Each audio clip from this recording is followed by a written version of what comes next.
Hello नमस्कार, जय हिंद, वंदे मातरम। आप देख रहे हैं जियो न्यूज और हम आपके लिए लेकर आए हैं देश दुनिया की आपके राज्य शहर की सिलेक्टेड काम की फटाफट बड़ी खबरें। लेकिन उससे पहले यदि आपने हमारे चैनल को सब्सक्राइब नहीं किया है तो चैनल को सब्सक्राइब करके बेल नोटिफिकेशन ऑन करें और इस वीडियो को ज्यादा से ज्यादा लाइक और शेयर करें। बड़ी खबरें देखने से पहले आपके लिए आज का सवाल, गेटवे ऑफ इंडिया कहाँ स्थित है? ऑप्शन ए मुंबई में, ऑप्शन बी गुजरात में, ऑप्शन सी कोलकाता में और ऑप्शन डी दिल्ली में। इस सवाल का जवाब हमें कमेंट करें और आप किस राज्य और शहर की ज्यादा खबरें देखना चाहते हैं हमें कमेंट करके बताएं ताकि हम आपके राज्य शहर की ज्यादा खबरें दिखा सकें। चलिए अब देखते हैं आज की फटाफट बड़ी खबरें। दिल्ली में भगदड़ के बाद उत्तर प्रदेश के रेलवे स्टेशनों पर भीड़ नियंत्रण के लिए सख्ती। बता दें कि नई दिल्ली रेलवे स्टेशन पर 15 फरवरी को मची भगदड़ के बाद उत्तर प्रदेश के प्रमुख रेलवे स्टेशनों पर सख्त कदम उठाए गए हैं। रेलवे के अतिरिक्त महानिदेशक एडीजी प्रकाश डी ने बताया कि प्रयागराज संगम स्टेशन को 26 फरवरी तक के लिए बंद कर दिया गया है। इसके अतिरिक्त अयोध्या, कानपुर, लखनऊ, मिर्जापुर समेत अन्य रेलवे स्टेशनों पर भी भीड़ नियंत्रित करने के लिए सख्ती लागू की जा रही है। वहीं स्टेशनों पर पुलिस बल तैनात है और निगरानी की जा रही है। प्रकाश डी ने बताया कि प्रयागराज में स्टेशन पर आने वाले अतिरिक्त यात्रियों को चिन्हित स्थानों पर रखा जा रहा है क्योंकि ट्रेनें सीमित हैं और भीड़ अधिक है। रेलवे ने 8 स्टेशनों को देखते हुए 90 ठहराव जगह की पहचान की है। उन्होंने बताया कि जैसे लखनऊ और अयोध्या के तीर्थ यात्रियों के लिए फाफा मऊ और गोरखपुर के लिए दीनदयाल उपाध्याय नगर और बिहार के लिए झूंसी को चिन्हित किया गया है। इससे एक ही स्टेशन पर भीड़ कम होगी। वाराणसी के झूंसी और रामबाग स्टेशनों पर भीड़ नियंत्रित करने के लिए यात्रियों को सुरक्षित क्षेत्रों में रखा जा रहा है और प्रमुख जगह बैरिगेटिंग लगाए गए हैं। और बता दें कि अयोध्या में स्टेशनों पर अलग अलग प्रवेश और निकासी द्वार स्थापित किए गए हैं। यहाँ 300 से अधिक कर्मचारी तैनात हैं। लखनऊ और कानपुर में अधिकारियों ने सुरक्षा व्यवस्था का जायजा लिया है। ट्रेन आगे से पहले प्लेटफॉर्म पर बदलने को रोकने के लिए कहा गया है और NDLS पर 26 फरवरी तक प्लेटफॉर्म टिकट नहीं मिलेंगे। सोने और चांदी का आयात हुआ महंगा, बढ़ सकते हैं गहनों के दाम। खबर है कि भारत सरकार ने सोने और चांदी के आयात मूल्य में बढ़ोतरी की है। केंद्रीय अप्रत्यक्ष कर एवं सीमा शुल्क बोर्ड यानी CBIC की अधिसूचना के मुताबिक सोने का आधार आयात मूल्य $41 बढ़कर $938 प्रति 10 ग्राम कर दिया गया है। वहीं चांदी का आयात मूल्य $42 प्रति किलोग्राम बढ़ाया गया है। ये बदलाव वैश्विक बाजार की प्रवृत्तियों को दर्शाता है, जहां अमेरिका चीन व्यापार तनाव और आर्थिक अनिश्चितता के कारण कीमती धातुओं की मांग बढ़ रही है। वहीं दुनिया भर में आर्थिक हालात और राजनीतिक तनाव से सोने चांदी की कीमतें तेजी से बढ़ रही हैं। सरकार ने आयात मूल्य बढ़ाकर ये सुनिश्चित किया है कि बाजार की असली कीमतें सही तरीके से तय हों। महंगाई और निवेशकों की बढ़ती हुई रुचि के कारण सोने की कीमत ऊपर जा रही है। चांदी की कीमत में भी तेजी आई है, इसलिए इसका आयात मूल्य भी बढ़ा दिया गया है। इससे आम लोगों को गहने खरीदने में ज्यादा पैसा खर्च करना पड़ेगा। सुप्रीम कोर्ट ने पूजा स्थलों को लेकर नई याचिकाओं को किया खारिज, कहा बस बहुत हुआ। खबर है कि देश के पूजा स्थलों को लेकर लगातार एक के बाद एक दायर हो रही नई याचिकाओं को लेकर सुप्रीम कोर्ट ने नाराजगी जताते हुए इसे बंद करने की बात कही है। भारत के मुख्य न्यायाधीश CJI संजीव खन्ना ने एक सुनवाई के दौरान पूजा स्थल अधिनियम 1991 से जुड़े हुए मामले में दायर की गई नई याचिकाओं को लेकर कहा है कि बस बहुत हो गया, इसे खत्म होना चाहिए। उन्होंने कहा कि सुप्रीम कोर्ट इस मामले में नई याचिका पर सुनवाई नहीं करेगा। CJI खन्ना और न्यायमूर्ति संजय कुमार की पीठ ने इससे संबंधित कई मामलों पर सुनवाई को स्थगित करने की घोषणा की है और तारीख को अप्रैल के पहले सप्ताह तक बढ़ा दिया है। CJI ने कहा है कि याचिकाएं दायर करने की एक सीमा होती है और इतने अधिक अंतरिम आवेदन यानी IA दायर किए गए हैं जिस पर कोर्ट शायद ही विचार न कर पाए। हालांकि कोर्ट ने अतिरिक्त अधिकारों के साथ हस्तक्षेप याचिका दायर करने की अनुमति दी है, लेकिन नई याचिकाओं पर नोटिस नहीं जारी की होगी। दिल्ली में अब 19 फरवरी को तय होगा मुख्यमंत्री का नाम, 20 को शपथ ग्रहण समारोह। खबर है कि दिल्ली में भाजपा की ओर से मुख्यमंत्री का नाम अब 19 फरवरी को तय होगा और शपथ ग्रहण समारोह 20 फरवरी को आयोजित किया जाएगा। भाजपा विधायक दल की बैठक पहले 17 फरवरी को होनी थी, लेकिन अब इसे आगे के लिए टाल दिया गया है। इसके पीछे के कारण सामने नहीं आए हैं। शपथ समारोह की जिम्मेदारी भाजपा के 2 राष्ट्रीय महासचिव विनोद तावड़े और तरुण चुग को दी गई है और उन्हें कार्यक्रम सह रैली प्रभारी बनाया गया है। बता दें कि दिल्ली के मुख्यमंत्री का नाम तय करने के लिए भाजपा की ओर से केंद्रीय पर्यवेक्षकों का नाम जारी किया जाएगा।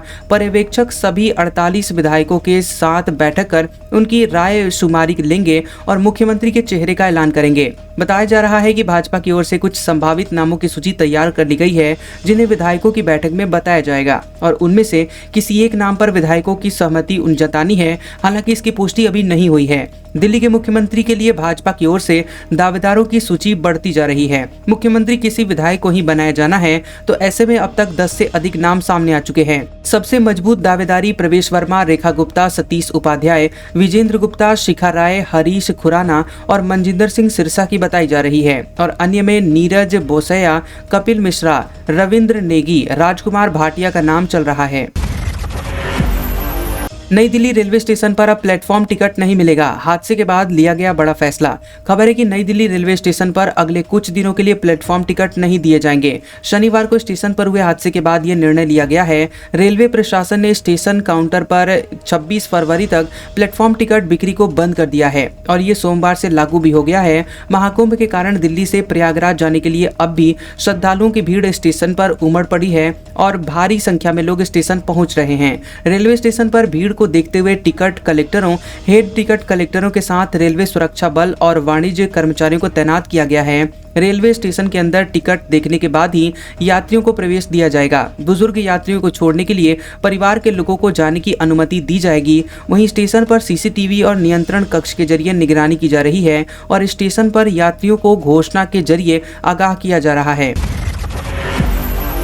पृथ्वी ही नहीं, अन्य ग्रहों पर भी है बुद्धिमान जीवन की संभावना, अध्ययन में हुआ खुलासा।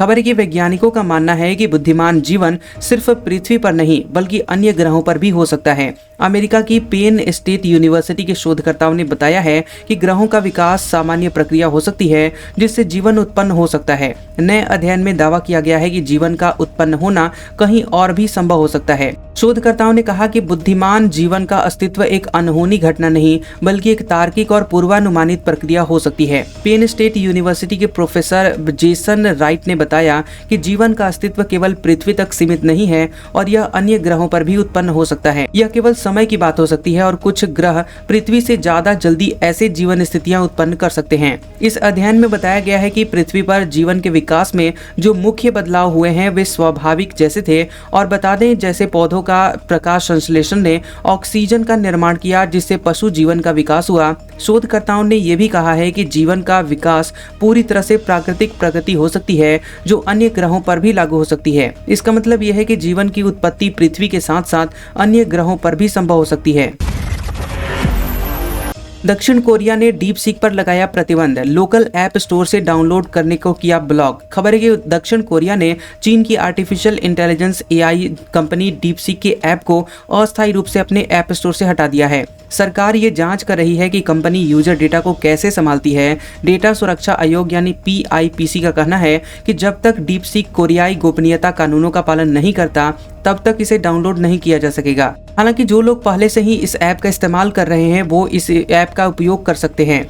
PIPC ने डीप सीक से संपर्क किया है और पाया है कि कंपनी यूजर्स का डेटा टिकटॉक की मूल कंपनी बाइटडांस को भेज रही थी। जांच में ये सामने आया है कि डीप सीक कोरिया के गोपनीयता कानूनों से पहले परिचित नहीं था और अब कंपनी ने दक्षिण कोरिया में एक प्रतिनिधि नियुक्त किया है और कहा है कि वह अधिकारियों के साथ मिलकर काम करेगी। और इससे पहले कोरिया की सरकार ने अपने सरकारी उपकरणों पर सुरक्षा कारणों से इस ऐप पर रोक लगा दी थी। अमेरिका से लौटे अवैध प्रवासी की आप बीती, कहा हिरासत में प्रताड़ित किया गया, पगड़ी उतारकर फेंकी गई। खबर है कि अमेरिका से वापस भेजे गए 112 भारतीय अवैध प्रवासियों के तीसरे जत्थे में शामिल 23 वर्षीय जतिंदर सिंह ने अमृतसर पहुंचकर अमेरिकी सरकार पर प्रताड़ना का आरोप लगाया और अपनी आप बीती सुनाई। उन्होंने बताया कि भारत लौटने से पहले उन्हें 2 सप्ताह तक हिरासत शिविर में रखा गया और उचित भोजन नहीं दिया गया। उन्होंने आरोप लगाया कि अमेरिकी सेना ने उनकी पगड़ी को उतारने के लिए मजबूर किया और उसे कूड़ेदान में फेंक दिया। सिंह ने इंडिया टुडे को बताया कि वह पिछले साल 27 नवंबर को अमेरिकी सीमा में घुसते समय पकड़ा गया, जिसके बाद उसे 2 सप्ताह के लिए हिरासत शिविर में भेज दिया गया। उन्होंने बताया कि उनकी आपत्ति के बावजूद पगड़ी को उतारकर कूड़ेदान में फेंक दिया गया। अमेरिकी सेना ने पगड़ी उतारने को नियम बताया। वहीं सेना ने एयर कंडीशनर और हीटर एक साथ चलाया जिससे उनकी त्वचा शुष्क हो गई और दिन में 2 बार सिर्फ चिप्स और जूस दिया गया। इंडियाज गॉट टैलेंट, समय रैना की बड़ी मुश्किलें, महाराष्ट्र साइबर सेल ने जारी किया नया समन। खबर है कि कॉमेडियन समय रैना का शो इंडियाज गॉट टैलेंट से जुड़ा हुआ विवाद गहराता जा रहा है। शो के हालिया एपिसोड में रणवीर अलाहाबादिया की अश्लील टिप्पणी के बाद अलग अलग राज्यों में इंडियाज गॉट टैलेंट से जुड़े हुए लोगों के खिलाफ मामले दर्ज किए जा रहे हैं। इस मामले में अब तक समय की मुश्किलें बढ़ती जा रही हैं। दरअसल महाराष्ट्र साइबर सेल ने समय की वीडियो कॉन्फ्रेंसिंग के जरिए बयान दर्ज करने की अनुमति देने की याचिका को खारिज कर दिया है। समय इस समय अमेरिका में है, जिसके चलते उन्होंने वीडियो कॉन्फ्रेंसिंग के जरिए अपना बयान दर्ज करने का अनुरोध किया था। हालांकि महाराष्ट्र साइबर सेल ने उनकी यह याचिका खारिज कर दी। बता दें कि साइबर सेल ने समय को 18 फरवरी को व्यक्तिगत रूप से पेश होने के लिए कहा है। साइबर सेल ने कहा है कि वीडियो कॉन्फ्रेंसिंग के जरिए समय का बयान स्वीकार नहीं किया जाएगा। कॉमेडियन ने अब तक समय पर कोई भी बयान जारी नहीं किया है। हिमाचल प्रदेश के लगभग आधे हिस्से पर भूस्खलन का खतरा, आईआईटी की रिपोर्ट में हुआ खुलासा। खबर है कि हिमाचल प्रदेश का आधा हिस्सा यानी 45% क्षेत्र भूस्खलन, बाढ़ और हिमस्खलन के मुहाने पर है। ये खुलासा भारतीय प्रौद्योगिकी संस्थान आईआईटी रोपड़ के अध्ययन में हुआ है। अध्ययन एसोसिएट प्रोफेसर रीत कमल तिवारी की अगुवाई में किया गया। अध्ययन में प्राकृतिक खतरों का मूल्यांकन करने के लिए प्रदेश के आंकड़े देखे गए। टीम ने खतरे की संवेदनशीलता का मानचित्रण पूरा करने के बाद निष्कर्ष जारी किया। अध्ययन में जियोग्राफिकल इंफॉर्मेशन सिस्टम यानी जीआईएस आधारित मैपिंग का इस्तेमाल हुआ है। आईआईटी रोपड़ की टीम ने 14-15 फरवरी को आईआईटी बॉम्बे में भारतीय क्रायोस्फीयर मीट आईसीएम में अपना अध्ययन पेश किया। शोध पत्र स्प्रिंगर नेचर लिंक नाम की पत्रिका में भी प्रकाशित है। इसमें कहा गया है कि 5.9 डिग्री और 16.4 डिग्री के बीच औसत ढलान वाले क्षेत्र और 1600 मीटर तक के ऊंचे क्षेत्र भूस्खलन और बाढ़ दोनों के लिए अनुकूल हैं और 16.8 डिग्री और 41.5 डिग्री के बीच ढलान वाले भारी ऊंचे क्षेत्रों में हिमस्खलन भूस्खलन दोनों के अधिक असर हैं। रिपोर्ट में कहा गया है कि खाड़ी, पहाड़ी ढलान और 3000 मीटर से अधिक ऊंचे क्षेत्र सबसे अधिक जोखिम वाले हैं। अध्ययन में बताया गया है कि निचली ऊंचाई वाली नदी घाटियों में बाढ़ और भूस्खलन प्रवण क्षेत्र है, जबकि अधिक ऊंचाई वाले पहाड़ों पर हिमस्खलन का अधिक खतरा है। रिपोर्ट में बताया गया है कि कैसे खतरा कई कारणों के कारण दूसरे खतरों को भी जन्म दे सकता है। आपदा नियोजन और खतरे के प्रबंधन के लिए ये जानकारी बेहद जरूरी है। भूस्खलन से निपटने के लिए कितने मजबूत है हमारे घर? सिर्फ 14% भारतीय सुरक्षा को लेकर हैं आश्वस्त। खबर है कि दिल्ली और इसके आसपास के शहरों में सोमवार को आए 4.0 तीव्रता के भूकंप के बाद लोग अपनी सुरक्षा को लेकर सहमे हुए हैं। सबसे अधिक डर उन लोगों को लग रहा है जो ऊंची बहुमंजिला इमारतों में रहते हैं। लोकल सर्कल द्वारा भूकंप की स्थिति और नागरिकों की जागरूकता को लेकर एक सर्वेक्षण किया गया, जिसमें कई चौंकाने वाली जानकारियां सामने आई हैं। ये सर्वेक्षण देश के 178 जिलों में किया गया, जिसमें व्यक्तियों से 43,000 से अधिक प्रक्रियाएं ली गई हैं। सर्वेक्षण के दौरान 15,392 नागरिकों से उनके घर के भूकंपरोधी होने के बारे में पूछा गया, जिस पर 87% उत्तरदाताओं ने बताया कि उन्होंने नहीं इसका ऑडिट नहीं कराया। और बता दें कि वहीं 7% लोगों ने कहा है कि उन्होंने 3 साल में एक बार ऑडिट करवाया है, हालांकि उन्होंने इसे औपचारिकता ही बताया। 2% ने बताया कि उन्होंने कई साल पहले ये करवाया था। वहीं 4% ऐसे लोग थे जिनको इस विषय में कोई भी जानकारी नहीं थी। सर्वेक्षण में लोगों से पूछा गया कि क्या उनका घर भूकंप रोधी है। इस पर सिर्फ 14% लोगों ने बताया कि उनका घर भूकंप रोधी है। वहीं 40% लोगों का कहना है कि उनका घर भूकंप रोधी नहीं है, जबकि 17% ने बताया कि बिल्डर ने भूकंप रोधी होने का दावा किया है, लेकिन उनको ऐसा नहीं लगता। कुछ नागरिकों का यहाँ तक कहना है कि ये मामला भ्रष्टाचार से जुड़ा हुआ है, क्योंकि कुछ बिल्डर नगर निगमों और प्राधिकरणों से मिलीभगत कर लेते हैं। सर्वेक्षण के दौरान लोगों से पूछा गया कि उनके घरों का पिछला ऑडिट नगर निगमों के द्वारा कब करवाया गया था, तो इस पर भी चौंकाने वाले नतीजे देखने को मिले हैं। इसमें 87% लोगों ने बताया कि कोई ऑडिट नहीं करवाया गया, जबकि 7% का कहना है कि 3 साल पहले करवाया गया था, लेकिन यह औपचारिकता भर ही था। बता दें कि दिल्ली और मुंबई जैसे शहरों में आबादी का घनत्व सबसे अधिक है, जहां खतरा भी सबसे अधिक है। राष्ट्रीय महिला आयोग के समक्ष पेश नहीं हुए समय रैना और रणबीर अलाहाबादिया, नया समन किया गया जारी। खबर है कि comedy show India's got talent में अपमानजनक टिप्पणी करने के आरोप में रणबीर अलाहाबादिया, समय रैना और अपूर्वा मखीजा समेत अन्य सोशल मीडिया इन्फ्लुएंसर को राष्ट्रीय महिला आयोग यानी एनसीडब्ल्यू ने तलब किया था। रणबीर, समय और अपूर्वा को 17 फरवरी को महिला आयोग के कार्यालय में पेश होने के लिए कहा गया था, लेकिन इनमें से कोई भी पूछताछ के लिए नहीं आया। अब महिला आयोग ने नई तारीख जारी की है। महिला आयोग ने रणबीर, समय और अपूर्वा को दोपहर 12 बजे तक पेश होने के लिए बुलाया था, लेकिन निजी सुरक्षा, पूर्व यात्रा प्रतिबद्धताओं और कुछ अन्य वजहों का हवाला देते हुए वे वहां नहीं पहुंचे। अब रणबीर और अपूर्वा से 6 मार्च को पूछताछ होगी। वहीं समय फिलहाल अमेरिका में है। उन्होंने एनसीडब्ल्यू को भेजे गए आवेदन में देश वापसी पर पेश होने का आश्वासन दिया, जिसके कारण उनकी सुनवाई 11 मार्च 2025 को निर्धारित की गई है। रक्षा निर्यात लक्ष्य में भारत पीछे, इस साल करने होंगे 13,000 करोड़ रुपए के सौदे। खबर है कि भारत ने 2025 तक $5 अरब यानी लगभग 43,000 करोड़ रुपए के रक्षा निर्यात का लक्ष्य रखा था और अब तक 21,083 करोड़ रुपए का निर्यात हो चुका है, लेकिन शेष $1.6 अरब यानी लगभग 13,000 करोड़ रुपए इस साल हासिल करना बड़ी चुनौती होगी। मौजूदा वैश्विक स्थिति को देखते हुए भारत की हथियार निर्माण क्षमता और निर्यात रणनीति पर निर्भर करेगा कि यह लक्ष्य पूरा हो सके। इसके लिए भारत सरकार बड़े कदम उठा रही है। भारतीय हथियार पश्चिमी और रूसी विकल्पों की तुलना में यहाँ सस्ते और भरोसेमंद हैं, जिससे उनकी मांग बढ़ रही है। फिलीपींस ने हाल ही में भारत से ब्रह्मोस मिसाइलों की खरीद के लिए $37.5 करोड़ यानी लगभग 3,255 करोड़ रुपए का समझौता किया है। इंडोनेशिया के साथ भी इसी तरह के सौदे पर बातचीत अंतिम चरण में है। वहीं वियतनाम, अफ्रीका और मध्य पूर्व के देश भी भारत को एक मजबूत रक्षा आपूर्तिकर्ता के रूप में देख रहे हैं। कांग्रेस ने सैम पित्रोदा की चीन संबंधी टिप्पणी से किया किनारा, कहा ये हमारे विचार नहीं हैं। खबर है कि कांग्रेस ने वरिष्ठ नेता और इंडियन ओवरसीज कांग्रेस के प्रमुख सैम पित्रोदा के चीन हमारा दुश्मन नहीं टिप्पणी से खुद को अलग कर लिया है। मामले पर भाजपा लगातार कांग्रेस को घेर रही है। कांग्रेस के संचार प्रमुख जयराम रमेश ने एक्स पर लिखा कि सैम पित्रोदा द्वारा चीन पर व्यक्त किए गए कथित विचार निश्चित रूप से कांग्रेस के विचार नहीं हैं। चीन हमारी विदेश नीति, बाह्य सुरक्षा और आर्थिक क्षेत्र की सबसे बड़ी चुनौती बना हुआ है। जयराम रमेश ने आगे लिखा कि कांग्रेस ने चीन के प्रति मोदी सरकार के दृष्टिकोण पर बार बार सवाल उठाए हैं, जिसमें 19 जून 2020 को प्रधानमंत्री द्वारा सार्वजनिक रूप से चीन को दी गई क्लीन चिट भी शामिल है। चीन पर हमारा हालिया बयान 28 जनवरी 2025 को जारी किया गया था। अत्यंत दुर्भाग्यपूर्ण है कि संसद को इस स्थिति पर चर्चा करने और इन चुनौतियों का प्रभावी समाधान निकालने के लिए सामूहिक संकल्प व्यक्त करने का अवसर नहीं दिया जा रहा है। भारत में घरेलू उड़ान शुरू करना चाहती है फ्लाई दुबई और बीजीबी। खबर है कि दुबई की एयरलाइन फ्लाई दुबई और भारतीय बीजीबी एयरवेज मिलकर भारत में एक नई घरेलू एयरलाइन शुरू करने पर विचार कर रही हैं और इसके लिए वे दिवालिया हो चुकी एयरलाइन गो फर्स्ट को पुनर्जीवित करने की योजना बना रही है। सूत्रों के मुताबिक बीजीबी ने गो फर्स्ट के ट्रेडमार्क, उड़ान लाइसेंस और हवाई अड्डे के स्लॉट को प्राप्त करने के लिए ऋणदाताओं से बातचीत की है। इस प्रयास में लगभग 1,000 करोड़ रुपए का सौदा प्रस्तावित किया गया है।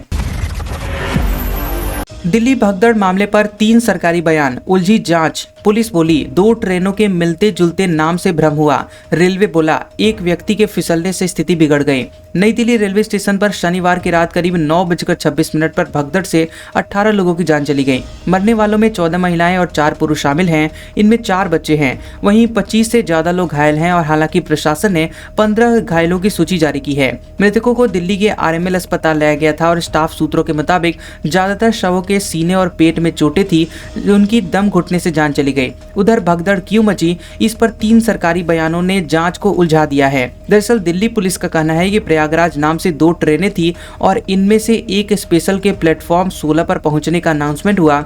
तब प्लेटफॉर्म 14 पर प्रयागराज मगध एक्सप्रेस खड़ी थी, जो कि यात्री 14 पर जा रहे थे। वो अनाउंसमेंट सुनकर 16 की तरफ भाग पड़े। वहीं उत्तर रेलवे के सीपीआरओ का कहना है कि प्लेटफॉर्म 14-15 के फुटओवर ब्रिज पर एक यात्री का पैर फिसला और उससे स्थिति बिगड़ गई। जबकि केंद्रीय मंत्री सुकांत मजूमदार का कहना है कि भगदड़ की फर्जी खबर फैलाने के एंगल से जांच कर रहे हैं। हालांकि चश्मदीदों के मुताबिक गाड़ी का प्लेटफॉर्म 14 से 16 नंबर बदला गया, जिससे भगदड़ मच गई। आम आदमी पार्टी के नेता सत्येंद्र जैन के मनी लॉन्ड्रिंग के केस में ईडी हाईकोर्ट पहुंची। हाईकोर्ट ने पूर्व मंत्री को नोटिस भेजा। खबर है कि दिल्ली सरकार के पूर्व मंत्री और आम आदमी पार्टी के नेता सत्येंद्र जैन से जुड़े हुए मनी लॉन्ड्रिंग के मामले में प्रवर्तन निदेशालय दिल्ली हाईकोर्ट पहुंची है।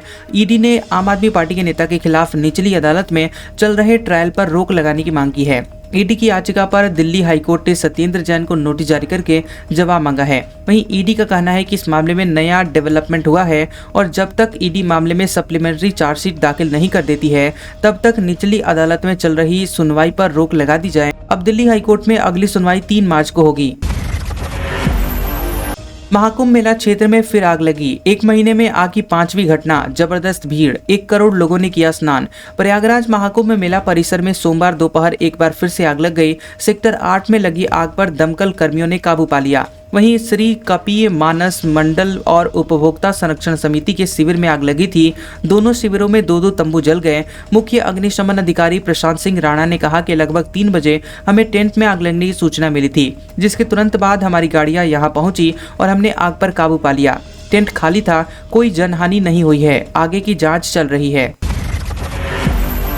कांग्रेस सांसद गोगोई की पत्नी के आईएसआई कनेक्शन का आरोप, पाकिस्तानी अली तौकीर के खिलाफ असम में एफआईआर। सीएम बोले एलिजाबेथ का बॉस था तौकीर। असम पुलिस ने कांग्रेस के सांसद गौरव गोगोई की पत्नी के पाकिस्तान की खुफिया एजेंसी आईएसआई कनेक्शन विवाद मामले में पाकिस्तानी नागरिक अली तौकीर शेख और अन्य के खिलाफ एफआईआर दर्ज की है। बता दें कि अली पाकिस्तान के योजना आयोग के स्थायी सलाहकार हैं। असम कैबिनेट ने 16 फरवरी को डीजीपी को पाकिस्तानी अली तौकीर शेख पर एफआईआर दर्ज करने का निर्देश दिया गया था। उन पर अनलॉफुल एक्टिविटीज प्रिवेंशन एक्ट यानी यूएपीए के तहत भारत के आंतरिक मामलों और संसदीय मामलों पर भी कथित टिप्पणी का आरोप है। हालांकि असम कैबिनेट ने कांग्रेस सांसद और उनकी ब्रिटिश पत्नी के खिलाफ केस दर्ज नहीं करने का फैसला किया था। शर्मा ने 13 फरवरी को गोगोई की पत्नी एलिजाबेथ कोलबर्न पर पाकिस्तान की खुफिया एजेंसी आईएसआई से जुड़े होने के आरोप लगाए थे। उनका आरोप था कि अली तौकीर शेख सांसद गोगोई की पत्नी एलिजाबेथ गोगोई का बॉस रह चुका है।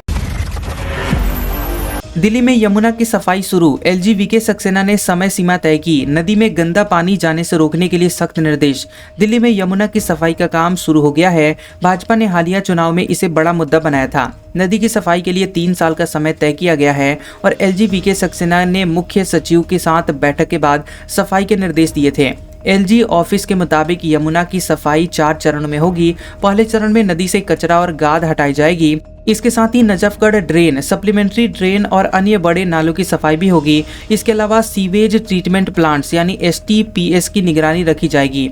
400 MGD यानी million gallon per day sewage treatment की कमी पूरी करने के लिए नए ट्रीटमेंट प्लांट्स बनाए जाएंगे। लक्ष्य पूरा करने के लिए जल बोर्ड, नगर निगम, पर्यावरण विभाग और दिल्ली डेवलपमेंट अथॉरिटी मिलकर काम करेंगे। चलिए अब देखते हैं अगले 24 घंटे के दौरान देश भर के संभावित मौसम पूर्वानुमान। अगले 24 घंटों के दौरान दक्षिण पश्चिम उत्तर प्रदेश, दक्षिण हरियाणा और राजस्थान के कुछ हिस्सों में हल्की बारिश होने की संभावना है। गिलगित बाल्टिस्तान, मुजफ्फराबाद, जम्मू कश्मीर, लद्दाख, सिक्किम और अरुणाचल प्रदेश में हल्की बारिश और बर्फबारी होने की संभावना है। 18 फरवरी को बिहार, झारखंड, पूर्वोत्तर भारत और मध्य उत्तर प्रदेश में हल्की बारिश हो सकती है। वहीं 19 और 20 फरवरी को पंजाब, हरियाणा, उत्तरी राजस्थान, गंगा के मैदानी इलाकों, पश्चिम बंगाल, ओडिशा और पूर्वोत्तर भारत में हल्की से मध्यम बारिश और गरज चमक के साथ बौछारें पड़ने की संभावना है। वहीं मौसम में बदलाव को देखते हुए सतर्क रहें और अपडेट के लिए जुड़े रहें। आज का सुविचार, गम बुलाकर खुशियां बांटने की कला तो एक छोटा सा दिया सिखा जाता है, जो अपने तले में अंधेरे का सागर भरकर भी दूसरों को प्रकाश बांटता है। कैसा लगा ये वीडियो हमें कमेंट सेक्शन में जरूर बताएं। वीडियो पसंद आया हो तो वीडियो को लाइक और शेयर करें और ऐसी इंटरेस्टिंग वीडियोस देखने के लिए हमारे चैनल जियोबी न्यूज को सब्सक्राइब करें और बेल आइकॉन को दबाएं। और हमारे ओल्ड और लेटेस्ट वीडियोस देखने के लिए हमारे प्लेलिस्ट और कम्युनिटी टैब को जरूर चेक करें। तो मिलते हैं अगले वीडियो में, तब तक के लिए आपका शुक्रिया।